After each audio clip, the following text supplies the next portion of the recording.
کھڑے نہیں کیے۔ پاکستان نے امریکہ ایران امن کوششوں سے دستبرداری کا تاثر مسترد کر دیا۔ ترجمان دفتر خارجہ طاہر حسین اندرابی کا کہنا ہے مشکلات ہیں لیکن اسلام آباد مفاہمتی یادداشت برقرار ہے، فریقین اسی کے تحت دوبارہ مذاکرات شروع کریں۔ خطے میں جنگ نہیں مذاکرات۔ پاکستان نے ایران امریکہ کشیدگی پر شدید تشویش کا اظہار کر دیا۔ کہا تنازع کسی کے مفاد میں نہیں، تمام فریق تحمل کا مظاہرہ کریں، تکنیکی مذاکرات دوبارہ شروع کیے جائیں، پائیدار امن صرف سفارتکاری سے ممکن ہے۔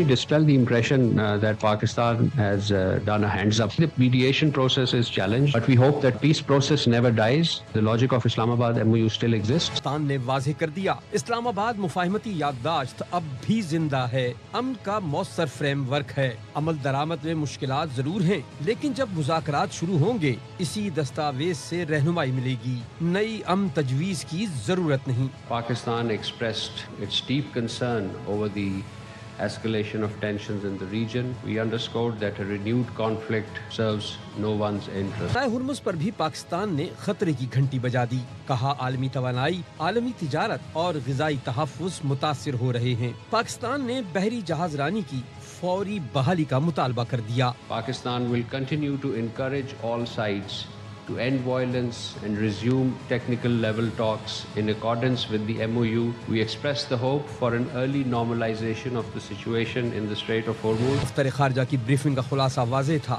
پاکستان نے ہر اہم علاقائی اور عالمی معاملے پر اپنا موقف دہرایا، جنگ نہیں مذاکرات، محاذ آرائی نہیں سفارتکاری اور قومی مفادات پر کوئی سمجھوتا نہیں۔ امریکی نائب صدر جے ڈی وینس کہتے ہیں ایران میں زمینی فوج نہیں بھیجیں گے۔ اسرائیلی حکومت کے کچھ لوگ پالیسی سے ہٹانے کی کوشش کر رہے ہیں۔ سفارتی کوششوں اور ایران سے حتمی معاہدہ سبوتاژ کرنے کے لیے اسرائیلی عناصر نے امریکہ میں مہم چلائی۔ اس مہم کے لیے بھاری رقم خرچ کی گئی۔ Send 150,000 ground troops in order to accomplish a change in a regime unless the people on the ground themselves want to accomplish that. There are some elements within the Israeli government who don't like our peace process. Foreign influence campaign being funded to tank the very deal that I was pursuing. And oh, by the way, many of the people who were receiving that money were actually attacking me in completely dishonest ways. I'm going to do what I have to do for the American people. امریکی فوج نے بھی صہیونی فوج کی روش اپنا لی۔ ایران کے شہر آواز میں اسپتال کے قریب حملے کے بعد شہید بقائی اسپتال میں افراتفری مچ گئی۔ وینٹیلیٹر پر موجود مریضوں کو فوری اسپتال سے منتقل کیا گیا، دوائیں اور کپڑے تک استعمال میں رہ گئے۔ امریکہ نے ایران کے ذریعے چابہار، بندر عباس اور کیشم جزیرے کو بھی نشانہ بنایا۔ جواب میں ایران نے خطے میں امریکی فوجی اڈوں پر حملے کیے۔ فون گھماتے، ایمبولنس منگواتے اور اسٹریچر چلاتے یہ لوگ ایران کے شہر اہواز کے اسپتال میں موجود ہیں، جہاں امریکی بمباری کے بعد افراتفری مچ گئی۔ امریکی فوج کے حملوں کے بعد شہید بقائی اسپتال سے ہنگامی بنیادوں پر 200 سے زائد مریضوں کو منتقل کرنا پڑا۔ مریضوں کو اس قدر جلد بازی میں اسپتال سے منتقل کیا گیا کہ ان کی دوائیں، پھل، کھانا اور کپڑے تک وارڈ میں رکھے رہے۔ وینٹیلیٹر کے مریضوں کو آکسیجن سلنڈر لگا کر اسپتال سے منتقل کیا گیا۔ ترجمان ایرانی وزارت خارجہ اسماعیل بقائی نے امریکی حملے کو اسرائیلی طرز عمل سے تشبیہ دیتے ہوئے کہا، حملوں نے اسپتال میں موجود مریضوں اور بچوں کو صدمے سے دوچار کر دیا۔ اس سے پہلے امریکی فوج کے حملوں میں صنعتی پلانٹ کو نقصان پہنچا۔ سمنان ایئرپورٹ کو بھی نشانہ بنایا گیا۔ بندر عباس سمیت متعدد مقامات پر حملے کیے گئے۔ پاسداران انقلاب نے آپریشن نصر کے تحت کویت میں امریکی اہداف کو نشانہ بنایا۔ بحرین کے شیخ عیسیٰ ایئر بیس پر امریکی افواج کے مواصلاتی نظام، سپر ہاک ریڈارز اور پیٹریاٹ تنصیبات پر بھی حملے کیے۔ ایران نے عربوں کو اونٹوں کے دور میں پہنچانے کی دھمکی دے دی۔ ترجمان خاتم الانبیاء ہیڈ کوارٹرز نے کہا، امریکہ نے ایرانی انفراسٹرکچر نشانہ بنانے کی جرت کی تو خطے کا انفراسٹرکچر تباہ کر دیں گے۔ خطے کے انفراسٹرکچر کا ایک ایک ٹکڑا ایسے تباہ کریں گے جیسے کبھی اس کا کوئی وجود ہی نہ تھا۔ عربوں کو اونٹوں اور سینڈل کے دور میں واپس پہنچا دیں گے۔ ایرانی فوجی ترجمان بریگیڈیئر جنرل محمد اکرمینیا نے بھی خبردار کیا، امریکی حملے جاری رہے تو جنگ نئے محاذوں اور نئے علاقوں تک پھیل جائے گی۔ ایران ہمیشہ برادرانہ تعلقات کے فروغ کا خواہاں رہا ہے۔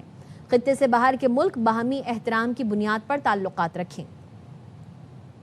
اگر امریکی صدر کی حالیہ دھمکیوں پر عمل کرتے ہوئے امریکی فوج نے ایران کی بنیادی تنصیبات کو نشانہ بنایا تو ایران کی جانب سے اب تک تحمل کے باعث محفوظ رہنے والی خطے کی تمام بنیادی تنصیبات اسلامی جمہوریہ ایران کی طاقتور مسلح افواج کے شدید حملوں کی زد میں آ جائیں گی، یہاں تک کہ ان کا کوئی نشان باقی نہیں رہے گا۔ ایران نے حوثیوں کو تیار رہنے کا پیغام بھیج دیا۔ رائٹرز کا دعویٰ، غیر ملکی نیوز ایجنسی نے بتایا ایران نے حوثیوں کو پیغام بھیجا ہے امریکہ اس کے بجلی گھر اور توانائی مراکز کو نشانہ بنائے تو باب الندب اور بحیر احمر بند کر دیں۔ ایرانی حکام نے پیغام میں کہا اہم آبی گزرگاہیں بند کر کے عالمی تجارت متاثر کی جائے۔ حوثیوں نے حدیدہ اور خلیج عدن کے ساحل پر میزائل اور ڈرون تعینات کر دیے ہیں۔ حوثی گروپ عالمی گزرگاہ کو نشانہ بنانے کے لیے حکم کا منتظر ہے۔ ایران خبردار کر چکا امریکی فوجی کارروائیاں بڑھنے پر جنگ خطے میں پھیلا دے گا۔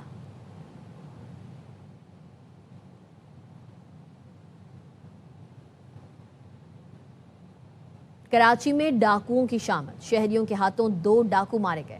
کورنگی میں شہریوں نے ڈکیتی کی کوشش ناکام بنا دی، 2 مبینہ ڈکیتوں کو پکڑ لیا۔ واقعہ زمان ٹاؤن پولیس اسٹیشن کی حدود میں پیش آیا۔ شہریوں کے تشدد سے 1 مبینہ ڈاکو ہلاک، دوسرا زخمی ہوا جبکہ تیسرا فرار ہو گیا۔ موٹر سائیکل سوار ڈکیتوں نے شہریوں کو لوٹنے کی کوشش کی۔ مارے گئے مبینہ ڈکیت کے قبضے سے اسلحہ برآمد ہوا۔ اس سے قبل گلستان جوہر بلاک 9 میں شہریوں نے ڈکیتی کی واردات ناکام بنا دی تھی۔ شہریوں کے تشدد سے 1 ڈاکو ہلاک اور دوسرا زخمی حالت میں پکڑا گیا۔ ملزم سچل کے علاقے سے موٹر سائیکل چھین کر فرار ہوئے تھے۔ موٹر سائیکل سوار اور دیگر شہریوں نے ملزمان کا تعاقب کیا۔ گلستان جوہر میں کار سوار نے ڈاکوؤں کو ٹکر مار کر گرایا۔ موٹر سائیکل سے گر کر ملزمان زخمی ہو چکے تھے۔ مشتعل افراد نے بھی تشدد کا نشانہ بنایا۔ پولیس نے بتایا تشدد کے دوران شدید زخمی ہونے والا 1 ڈاکو دم توڑ گیا جبکہ اس کا ساتھی زخمی ہے۔ گرفتار ملزم سے اسلحہ اور چھینی گئی موٹر سائیکل برآمد کر لی گئی۔ راولپنڈی میں جال سازی سے شوہر گرفتار کرانے والی خاتون بے نقاب۔ خاتون کو حبس بے جا میں رکھنے کی ویڈیو سامنے آنے پر سی پی او نے نوٹس لیا۔ خاتون کے والد کی مدعیت میں تھانہ پیرودہائی میں مقدمہ درج ہوا۔ پولیس نے شوہر کو گرفتار کر لیا۔ ایس پی راول اور ڈی ایس پی سٹی کو تحقیقات کر کے رپورٹ پیش کرنے کی ہدایت کی گئی۔ سی سی ٹی وی فوٹیج نے راز کھول دیا۔ خاتون کو پیدل چل کر تھانے پہنچتے دیکھا جا سکتا ہے۔ تھانے میں بیٹھی خاتون نے بیڑیاں لگائیں اور ویڈیو بنا کر سوشل میڈیا پر پوسٹ کر دی۔ ذرائع نے بتایا ہے خاتون کا شوہر سے ٹیلی فون سننے کے معاملے پر جھگڑا ہوا تھا۔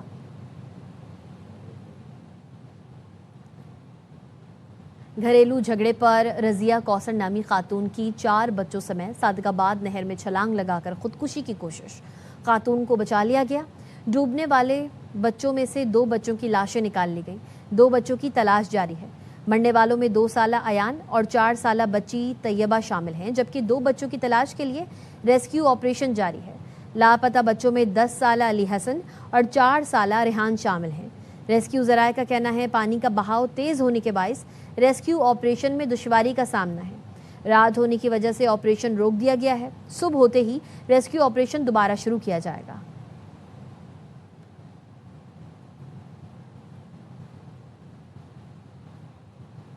یہ خبر ہے کراچی سے۔ نجی ایئر لائن کی پرواز کئی گھنٹے تاخیر کا شکار، مسافر احتجاج کر رہے ہیں۔ پرواز کو شام 7 بجے کراچی سے اسلام آباد روانہ ہونا تھا۔ پرواز کی تاخیر سے بزرگ، خواتین اور بچوں کو مشکلات کا سامنا ہے۔ ایئر لائن انتظامیہ اور مسافروں کے درمیان تلخ کلامی بھی ہوئی۔ مسافر کا کہنا ہے کہ پرواز کی روانگی سے متعلق درست معلومات فراہم نہیں کی جا رہی ہیں۔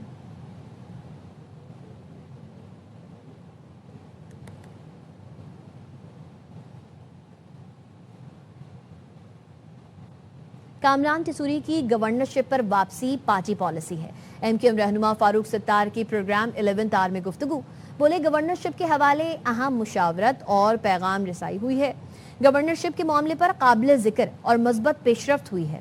یقین ہے کہ ہماری یہ کوشش رائیگاں نہیں جائے گی۔ وزیر اعظم کے ساتھ مذاکرات میں کہا کہ ہم اپوزیشن میں بیٹھ سکتے ہیں۔ سنجیدگی سے لے کے اسٹیک ہولڈرز ہیں کراچی کے سارے، وہ ہر حال میں کامران ٹیسوری بھائی اور گورنرشپ کی جو ایم کیو ایم کا ایک آئینی ہوتا تھا اس کی واپسی چاہتے ہیں۔ اہم مشاورت بھی ہوئی ہے، اہم پیغام رسانی بھی ہوئی ہے، اور 2 دن میں یہ بہت سنجیدہ جو ہے وہ ڈومین میں چلا گیا اور بڑی سنجیدگی قابل ذکر پیش رفت دی ہوئی ہے زمین میں، قابل ذکر پیش رفت ہوئی ہے، بامانی پیش رفت ہوئی ہے، مثبت پیش رفت ہوئی ہے، اور مجھے پورا یقین ہے کہ ہماری یہ جو کوشش ہے یہ رائے گا نہیں جائے گی۔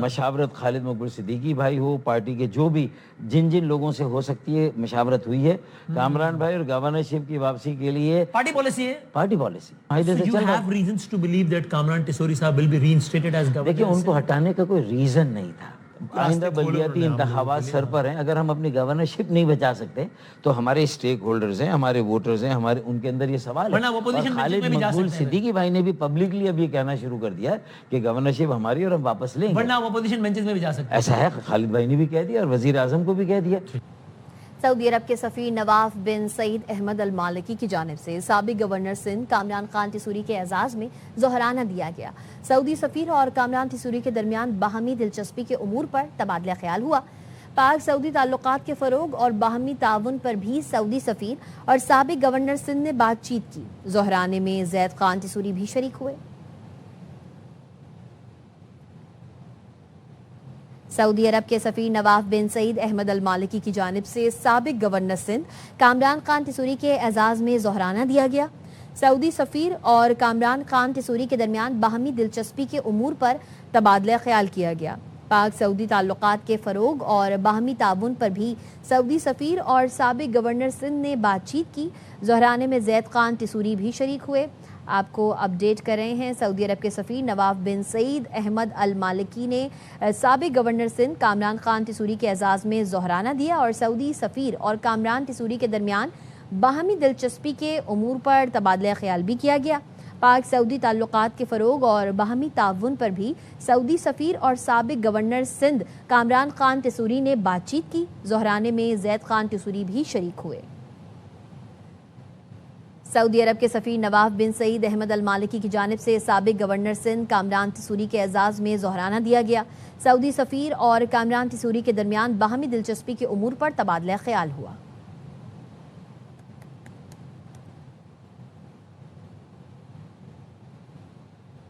حنیف عباسی کا مولانا فضل الرحمان کے بیان پر سخت رد عمل. وزیر ریلوے نے کہا, حیران ہوں شہداء پر بات کرتے زبان کانپ کیوں نہ گئی. مذمت تو افغانستان کی کرنی چاہیے جہاں سے بھارت اور اسرائیل مل کر ہم پر حملے کر رہے ہیں. شہید کے بارے میں بات کرتے ہوئے اس کی زبان کانپ نہیں گئی. کوئی نہیں پاکستان کے اندر جو میری شہید کی جوتی کے برابر میں فخر ہے اپنی فوج پہ. ہمیں مذمت کرنی ہے اس افغانستان کی جہاں پر آج انڈیا بھی بیٹھا ہوا ہے, اسرائیل بھی, سب مل کر پاکستان پر حملہ ہوا. کبھی سنا تھا کہ دنیا کا طاقتور ترین ملک یہ کہہ رہا ہو کہ آپ نے 8 نہیں 11 جہاز گرائے. آج وہ فیلڈ مارشل وزیر اعظم پاکستان کی بدولت پوری دنیا کے اندر جو سفارتکاری ہوئی وہ تو ہم نے پہلے نہیں دیکھی. کیا مولانا آئندہ الیکشن نئی دہلی سے لڑنا چاہتے ہیں؟ ایم کیو ایم پاکستان کا فضل الرحمان کے بیان پر رد عمل. خالد مقبول صدیقی بولے, امید ہے مولانا اپنے بیان کی وضاحت کریں گے. فاروق ستار نے سربراہ جے یو آئی کا بیان ناقابل قبول اور ناقابل برداشت قرار دے دیا. شرجیل نام ایمن نے مولانا فضل الرحمان سے الفاظ واپس لینے کا مطالبہ کر دیا. سندھ کے وزیر اطلاعات نے کہا, آپ کے بیان پر بھارت نے پاکستان کے خلاف شہ سرخیاں لگائیں. آپ کے بیان سے دشمن کو فائدہ پہنچا. غازی کسی بھی ملک کے لیے سب سے قیمتی اثاثہ ہوتے ہیں. ہمارے شہداء اور ہمارے غازیوں کے بارے میں کامنٹ کیا گیا جس کی ہم بھرپور الفاظ میں مذمت کرتے ہیں. مولانا فضل الرحمان صاحب اس بیان کو واپس لیں. اس کے الفاظ واپس لینے سے آپ کی عزت میں اضافہ ہوگا. پاک چین دوستی کی مثال نہیں ملتی. نائب وزیر اعظم اسحاق ڈار کی چینی وزیر خارجہ وانگ یی سے شنگھائی میں ملاقات. اسحاق ڈار نے کہا, مصنوعی ذہانت پر عالمی تعاون تنظیم کا قیام گلوبل ساؤتھ کے لیے بڑی نعمت ہے. اس بہترین اقدام کے لیے چین تعریف کا مستحق ہے. ترقی پذیر ممالک کو بہترین طریقے سے باہمی تعاون کرنا چاہیے. مستقبل مصنوعی ذہانت کا ہے. وانگ یی نے کہا, مصنوعی ذہانت ترقی کی ضمانت ہے. یہ انسانی معاشرے پر گہرا اثر ڈالے گی. بیجنگ عالمی ذمہ داریاں نبھانے کے لیے تیار ہے. پاکستان کی تنظیم میں شمولیت کے بعد تعاون کو مزید مضبوط بنانے کے لیے تیار ہے. اے آئی کے شعبے میں بین الاقوامی تعاون بڑھانا چاہتے ہیں تاکہ اس کا فائدہ سب کو پہنچ سکے. This is a great initiative. China deserves all the compliments and the praise. The global south needs to cooperate in a very aggressive manner, I would say, because the future is that of AI. The friendship and brotherhood of Pakistan and China, there is hardly any other parallel example people can give. The depth, the affection, the love, in our relationship. وزیر اعلیٰ مریم نواز نے کہا پنجاب جیسے ترقیاتی cause Azad Kashmir میں بھی کرانا چاہتے ہیں. مخالفین کہتے ہیں صرف لاہور پر توجہ ہے. حقیقت یہ ہے پورے صوبے میں ترقیاتی کاموں کے جال بچھا دیے. لاہور میں چھت گرنے کا واقعہ پیش آیا تو 3 دن نیند نہیں آئی.